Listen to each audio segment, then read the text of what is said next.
Welcome back to Scottish Drone Services. Got a bit of an appeal. You may remember about 10 months ago at the start of lockdown we asked people to send in their selfie videos for things that you were getting up to, whether it was finding ways to kill the time, a new hobby, things that you were doing at home or at work. And we had a fantastic response, not only from the people of Moray but also as far out as Inverness and Huntly and down towards Aviemore. So the film is now in production. It's called The Journey, 1 year in lockdown, and this is a final push just to ask anybody if you've got anything at all that you'd like to send in for us to include in the final film.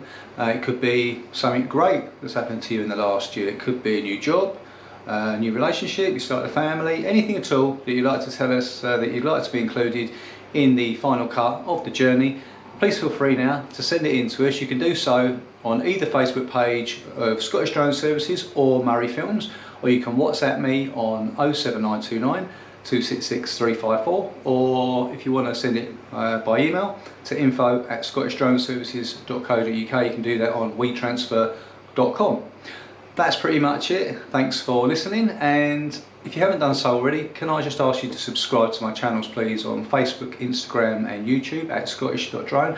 Your support, comments, likes, shares, massively appreciated and really does help just to continue to make these videos. So thanks again for listening, and we look forward to hearing from you.